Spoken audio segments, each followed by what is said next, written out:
Can we eat it, is the question. Gabriel turns the spongy green orb in his hand and looks up at the tree from which it fell. Not yet. The science officer, Sarah, glares disapprovingly, and Gabriel drops the orb. We don't even know if it's safe to touch. I'm wearing gloves. And now you have to disinfect them. All right, I'm sorry.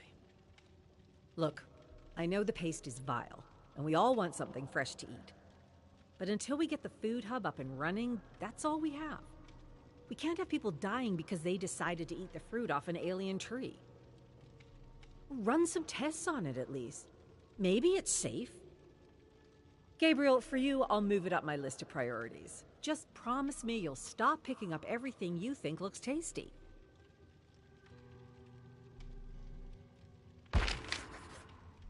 Gabriel looks out over a stretch of lush, flat undergrowth as a pair of Huck's A7 AI units bustle past him, carrying prefab shelter components and drilling them into place. His mind wanders as he slowly inhales, letting the sweet, humid air fill his lungs. A7? Is there enough room there for a baseball diamond? The A7 unit stops, very briefly, searching for an answer. Assuming professional league dimensions, there is room for a baseball diamond, with a short fence in left, assuming home plate to center is aligned east-northeast. Gabriel recalls his childhood, squinting from second base at the batter. The pitch. A line drive to his left in the gap. He plants his feet and dives. The ball bounces off the thumb of his glove into the air as he hits the ground horizontally. He squirms into position to catch it off the ricochet and completes the out. He hears his mother shout for joy as the team celebrates the final out of the game. How soon could we build it? That land is earmarked for agricultural use. Recreational land use is prohibited until Phase G, which, at our current rate, will be in 13 years, 5 months, 3 days. He exhales, sits up, and checks his unending task list. Breaks over. Yeah, that's what I figured.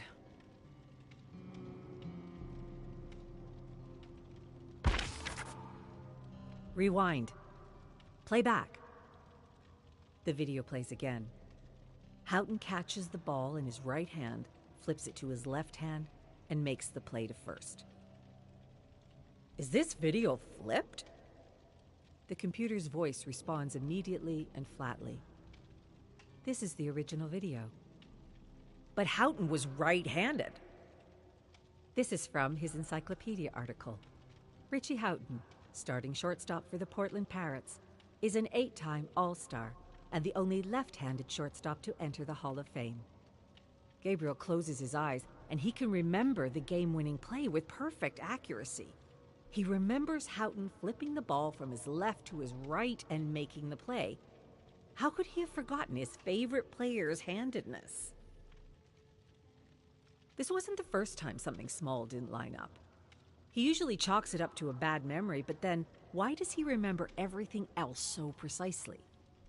When some people talk about their pasts, there's something vague about it. Smeared, impressionistic. When he recalls a story, it's as precise as if it had happened 5 minutes ago. Next, you're going to tell me they didn't win in '89. The '89 finals saw the Charlotte Sheep defeat the Portland Pirates in 7 games.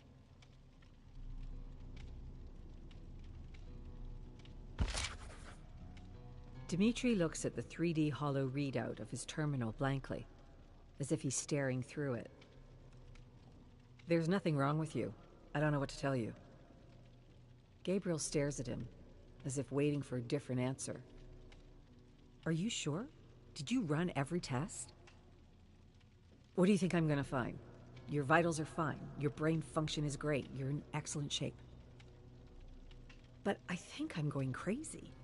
I'm remembering things one way, but then I checked the books, and they were another way. And that's something we can discuss in a cognitive acuity session, but not a physical. Gabriel opens his mouth, but no words come out. He searches his brain for a response. Anything. There must be something that'll convince Dimitri to take him seriously. What about you? Dimitri finally turns from his terminal and faces Gabriel. What about me what? Do you have any of these weird discrepancies? Dimitri stares at him a moment and sighs. He rummages through a cabinet and conjures a hypospray. Take this after your work shifts, not during or before, after. Will it help? It'll help you stop thinking about problems that don't exist.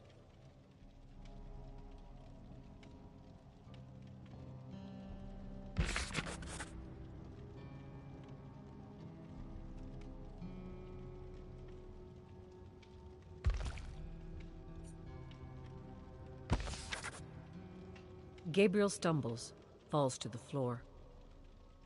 These drugs are no joke. Feels like his head is full of sand and the floor is knee-deep with jelly. He grabs the bottle and throws it out his bunkroom door. I can't take this anymore. Dimitri's not trying to help. He's trying to get me to stop asking questions. What does he know? What's he hiding? No sooner than the bottle crashes to the floor, a Hux unit walks over and picks it up. It looks up at Gabriel for a moment. Or maybe more than a moment. Gabriel isn't sure. What are you looking at? It seems frozen, as if deciding for a little too long. It shudders, as if it caught itself staring, and returns to its original programming. It scans the bottle and stalks down the hall to medical. Hey, wait! The Hux freezes again, turns silently to Gabriel, makes eye contact. Gabriel looks down at the floor, unsure what to say next. Who am I? You are Gabriel Soma, engineer for the Dvarka colonization mission. Can I help you with anything else? How old am I? You are biologically 35 years old. Can I help you with anything else? Biologically? Yes. Due to the effects of space travel and cryosleep, your biological and chronological ages are different. So how old am I really? The Hux pauses, as if considering his question. I cannot answer that question for you. Can I help you with anything else? No, that's all. Gabe closes his door and collapses on his bunk and sleeps dreamlessly until sunrise.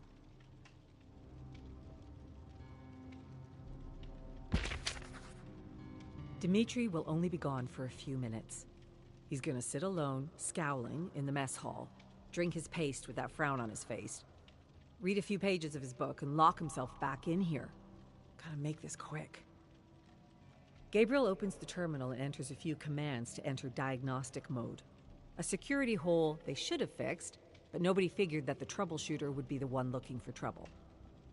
The graphic display flicks off of the screen and a command prompt appears. He urgently whispers voice commands to move through the system directory, and when he finds Soma Bio, he copies the entire folder to his data chip. 2 minutes left. He unplugs the computer, plugs it back in. It boots to the welcome screen, like he was never here. Gabriel moves for the door, takes a left, looks back over his shoulder. Coast is clear. He heads to his bunk and plugs in the thumb drive and starts scrolling through his medical records. These injuries didn't happen to me. A long list of serious injuries are listed, some of which would be fatal. There's a bang on his door. Gabriel rips the data chip from the terminal and leaps to his feet, opens the door. Dimitri. Hey, Gabe. Gabriel's entire body tenses up. This is the kind of thing that gets you put on bunk arrest. Yeah, what's up? Thanks for fixing that buzzing in my office. It was driving me nuts. Yeah, no problem. That's my job. I swear, if you weren't around, nothing would get done around here.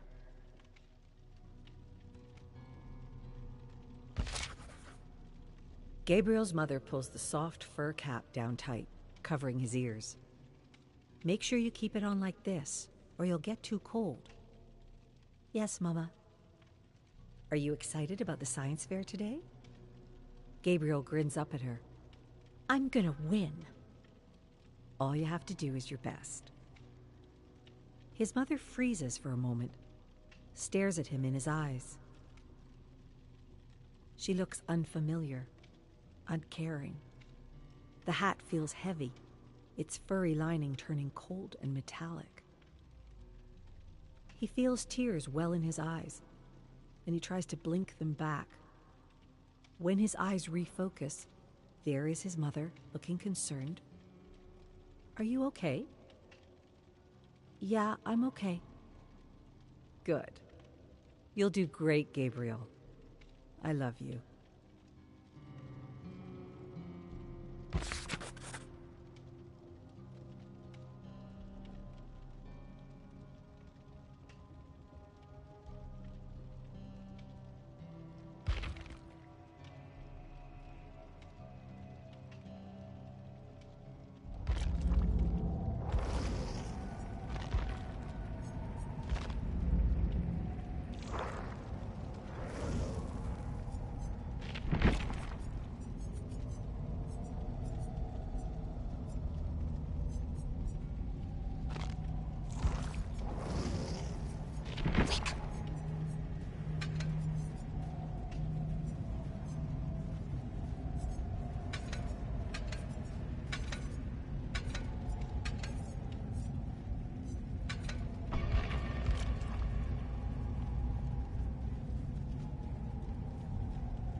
Storehouse.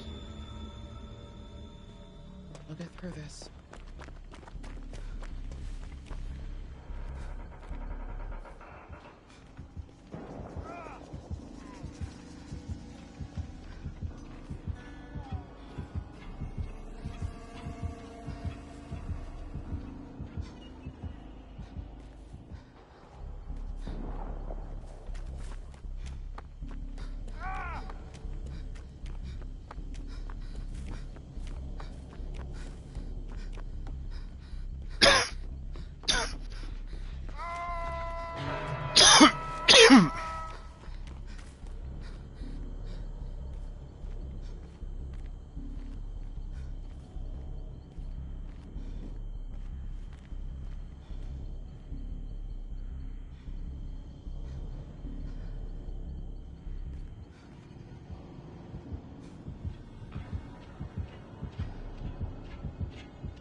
Hang on, I can help.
Seriously?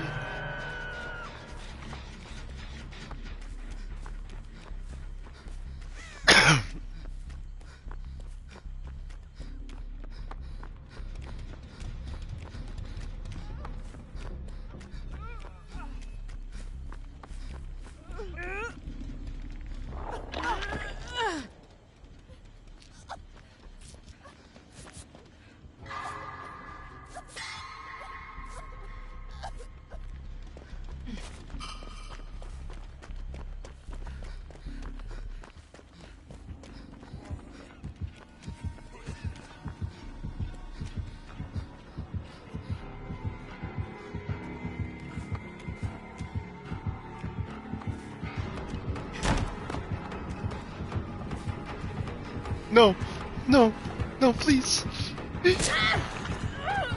Oh God.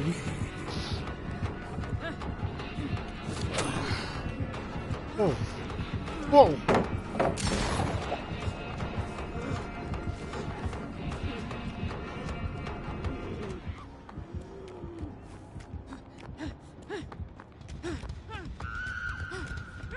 God damn it.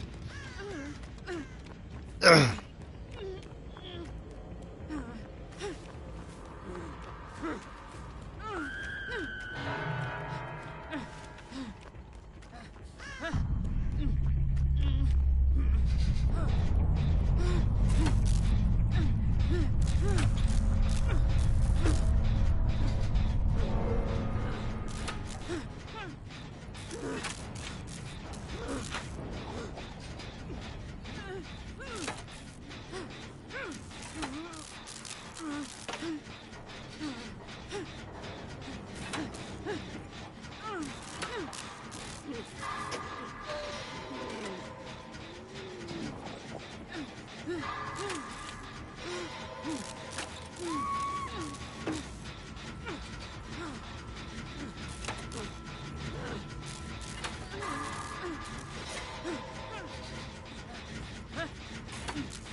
Yeah.